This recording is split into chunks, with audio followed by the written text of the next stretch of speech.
So I'd like to address this little video to the guy Stephen from the Sanity Machine. A friend of mine is very much involved with listening to him, and so I've listened in on a lot of episodes, so I kind of know where you're coming from, Stephen. And I just want to point out because I did actually post some comments a while back, and your response, as usual, as far as I can see, with people that you don't agree with, or that perhaps question what you're saying, is you tend to belittle them and slag off their personalities. And even though you don't know them, you did that with me. So I thought I'd come on and you can see my face. And perhaps if you're willing, we could have a conversation.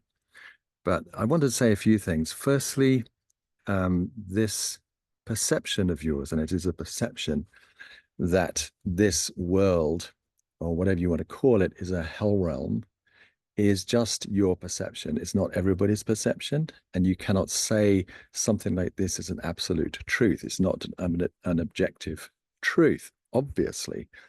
I mean, if you studied any kind of philosophy or any of the Vedas or anything like this, you would know that, everybody has their own perception of the world.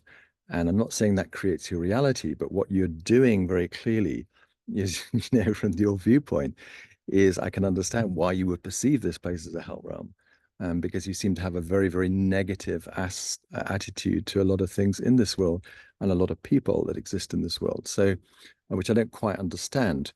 But the trouble is, the way that you're putting across your message, it has a massive effect on people. And I've seen this firsthand, and it's a very, very negative effect on people.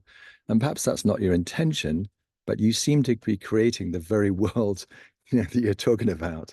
Um, so, in relation to this friend I'm talking about, she's become quite, I would say, quite depressed, has a very, very negative attitude to anything remotely spiritual or beauty in this world. She stopped being creative as a result of it. And I think you need to know the effect of what you're saying has on people. I know you've got a lot of followers, and there's no recourse if you don't seem to like anybody criticizing you. So I'd be very happy to come on board to talk to you about this.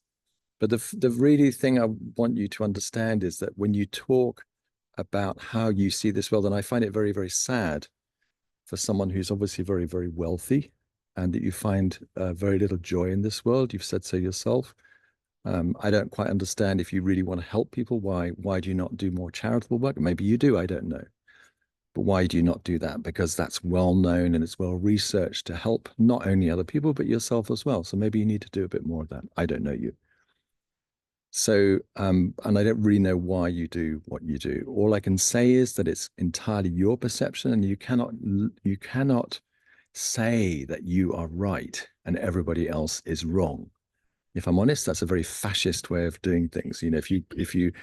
If you criticize anybody who doesn't believe in you, and it's not just criticizing what they believe, it's actually criticizing them personally. You have these horrible personal attacks on people, which is completely unwarranted.